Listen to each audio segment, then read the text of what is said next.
Ćao svima, odlučio sam da uradim vam video o baterijama koje koristim u golfu.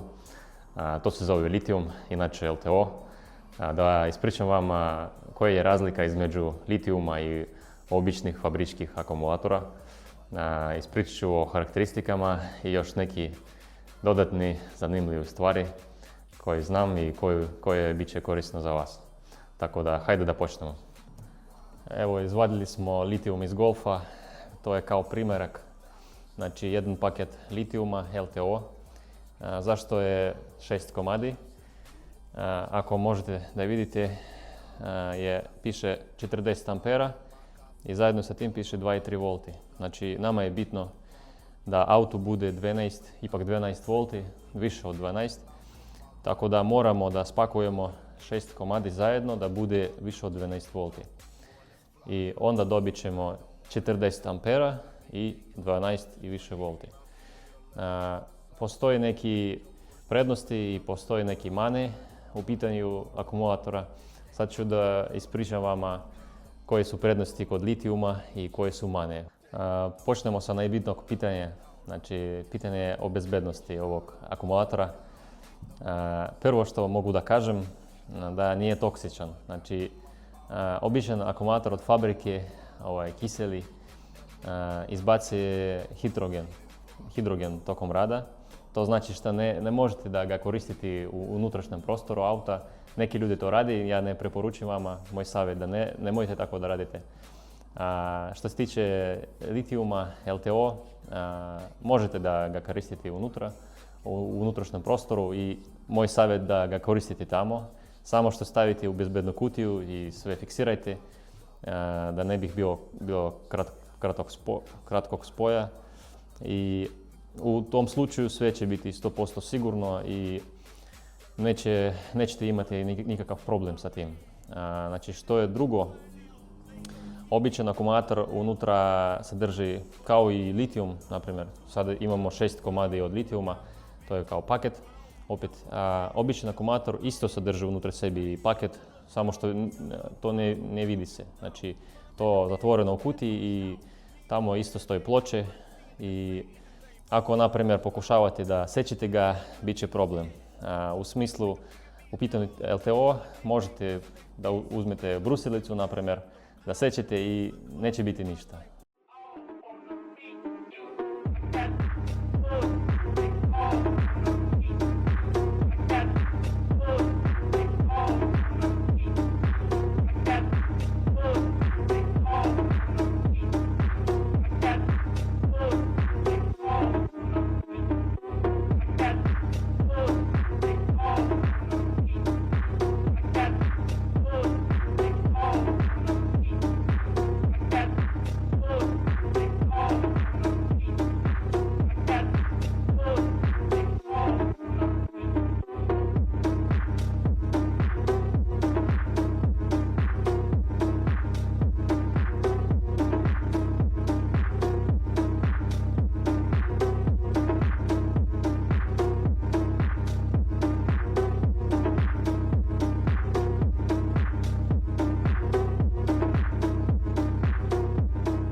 Druga prednost litijuma je dugoročni rok trajanja. Znači, običan akumulator ima, mislim, 3 puta manje cikla nego ovaj. Tu imamo 20.000 cikla u trajanju korištenja, to znači otprilike 15 do 20 godina rok trajanja ovog akumulatora. Mislim da to je dosta za naš život ozvučenja, tako da to pitanje ne postoji, da li to možemo da koristiti nekoliko godina, možemo, i još bolje od običnog fabričkog akumulatora. Šta se tiče jačine, struje i svega toga, znači za nas je bitno da je kapacitet postoji između 12 i 15 volti. To znači što koristimo najbitan prostor u smislu voltaži. Naprimjer, fabrički akumulator gdje piše, naprimjer, 75 ampera kapacitet, to je izmjereno od 12,6 volti do hajde da kažemo 9 volti. Mislim da još manje, ali ok, 9 volti. Ko koristi, na primjer, pojačalo u 9 volti? Ja ne bih preporučio vama i 11,5 koristiti pojačalo u 11,5 volti. Tako da nije koristan uopšte nama fabrički akumulator u većem broju. U pitanju kada, na primjer, sistema jače od 1.500 vati, možda 2.000 vati, to je kraj fabričkog akumulatora, kako ja razmišljam. I u tom pitanju LTO, na primjer, ovaj kapacitet što je tu pokazan, 40 ampera, on ima ove 40 ampera između 12 volti i 15 volti. Znači, i još što je bitno, za LTO nije bitno koliko jako ste koristiti, koliko jaka je struja izlaza. Znači, i 5 ampera i 100 ampera bit će jednaki kapacitet. U pitanju je običnog fabričkog akumulatora kapacitet će biti različan. Naprimjer, ako ste koristiti nešto od 5 ampera, kapacitet će biti kao i upisano, znači, naprimjer, 75 ampera. Ako ste koristiti već više od 40 ampera, duplo manje, znači ne 75 nego 32 i nešto, tako, možda 35, ok. I u tom pitanju opet neki ljudi se plaše da promeni običan fabrički akumulator jer on ima kao 75 ampera, a LTO samo 40 i oni se plaše da to je biće malo, ali verujte meni da neće. Sa tim sve će biti ok. Idemo dalje po prednostima. Mislim da ste imali iskustvo, na primjer, kad pojačavate jako muziku u svom autu, da imate ovo treparanje svetala.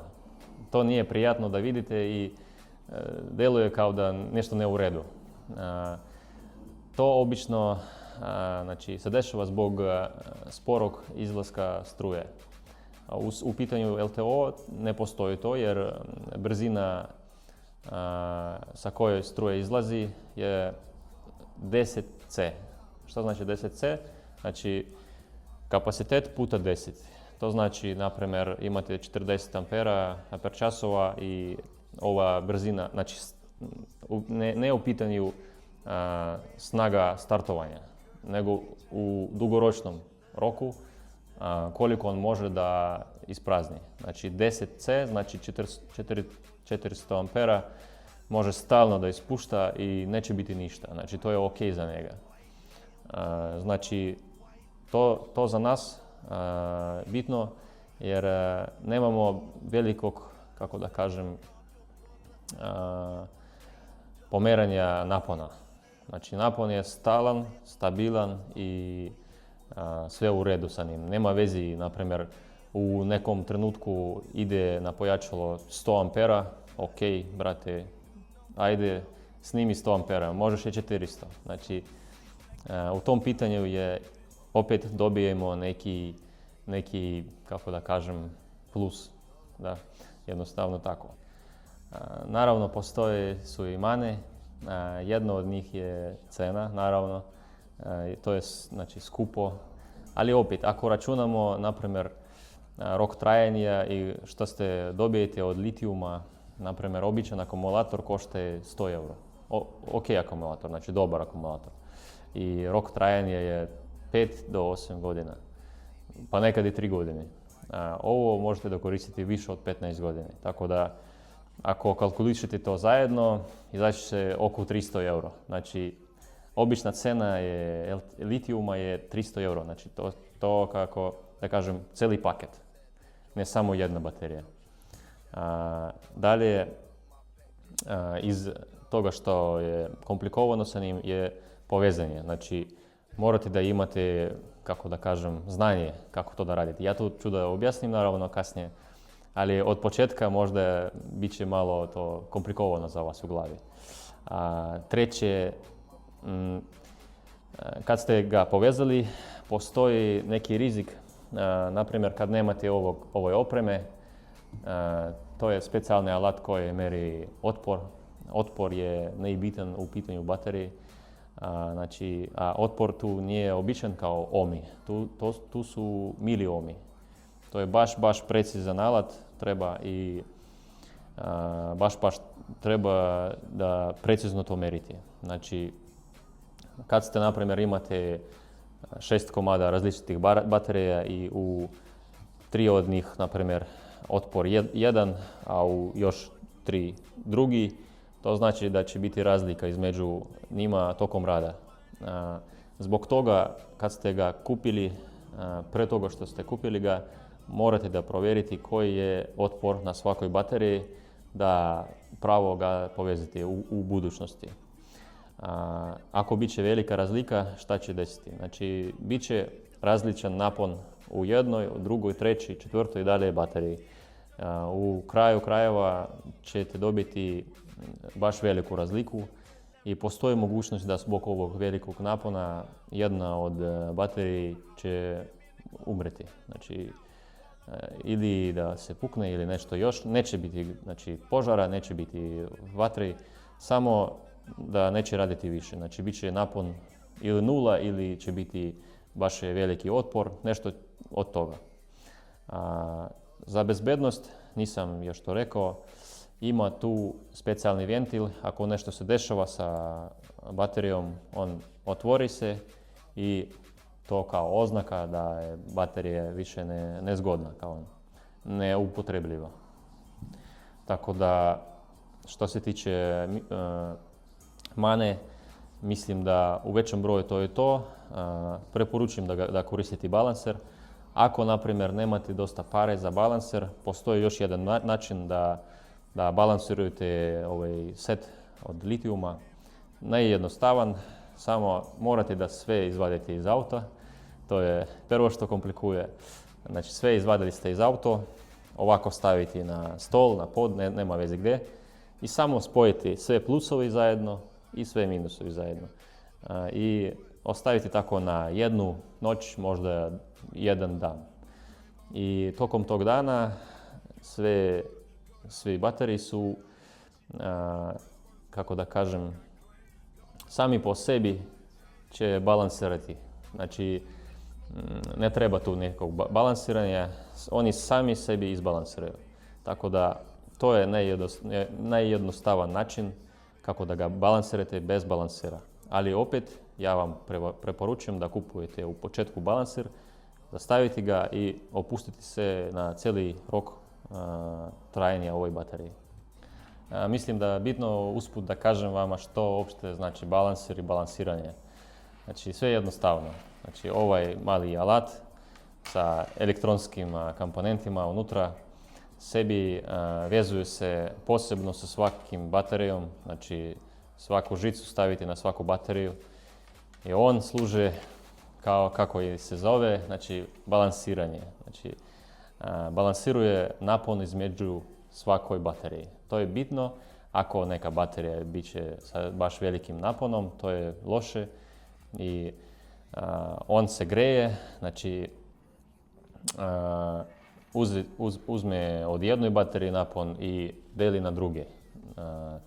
I to je njegov posao. Znači, sad ćemo da provjerimo, meni sad je baš zanimljivo, koristili smo ovaj litijum u Golfu 1,5 godinu dana i nisam još uvijek baš provjerao kako on uradio svoj posao. Sad ćemo probati koji je napon između svakoj bateriji i koji je otpor. Znači, sad sve odmah ćemo upoznati o ovom litijumu, da li on je kvalitetan, da li nije i da nastavimo dalje. Znači, da pokažem vama kako možete da provjerite litijum. Imamo ovu uslugu kod sebi, kod nas u prodavnici. Znači, prvo, što je bitno da odvojite bateriju koju ste meriti od celog paketa. Inače ćete dobiti pogrešan rezultat. Znači, stavimo na krajeva i šta smo vidimo. Znači, najbitna je stvar koji je otpor.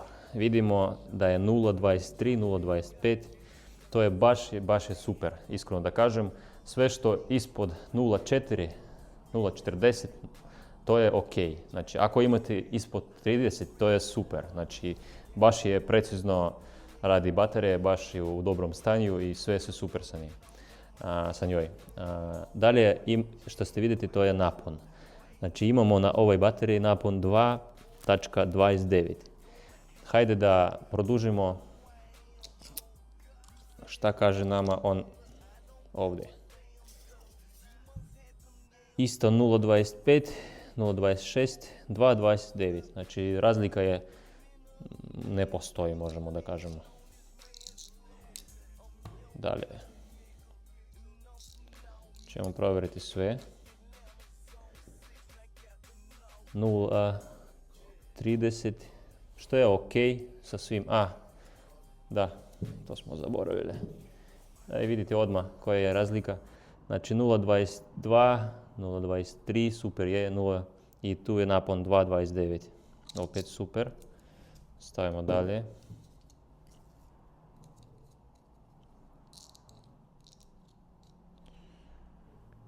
Nula 23, 2.29, super. Kako ja sad vidim, ne znam šta će biti u kraju, ali meni se sviđa sve što ja vidim. Znači 2.28, ali 2.28.98, znači opet nema razlike, još i napon, otpor je 0.2, 0.19. Prvi put vidim ovo, iskreno da kažem. U Rusiji ja sam imao, na primjer, otpor 0.20, 0.35, 0.38. Znači, to je još bolje nego što sam imao pre. I posljednja komada. 0.23, 2.29, sve u redu, znači balans radi svoj posao i sve je super. Evo sad ćemo pokazati kako se povezuju baterije između sobom. Počnemo sa balansiranja, sa ručnog balansiranja, pa krenemo sa vezanjem da biste u kraju dobili 14 V, jer svaka odvojena baterija ima samo 2,3 V, 2,3, 2,4 maksimum. Tako da sad ću da pokažem prvo kako ide balansiranje. Prvo, morate da stavite sve u red, znači plusovi su sa jednoj strani i minusovi su sa drugoj. Dalje, morate da dobijete neke spojke. Kod nas trenutno nema spojkeva za baš jednu sekciju. Imamo samo za dve, ali pokazat ćemo sa ovim. Znači, na primjeru jednoj strane ću, znači, samo staviti između jednu spojku, pa drugu, pa treću. Imamo već kao 3 baterije i još između sobom staviti ovako.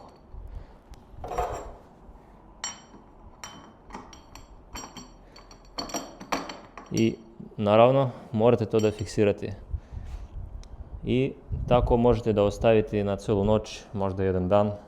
Toga će biti sigurno dosta. Samo poslije toga što morate da provjerite je napon između svakog baterije. Sad ću da pokažem to, kako to radi. Znači, opet jednostavno, bilo koji alat koji meri voltažu, stavite ga.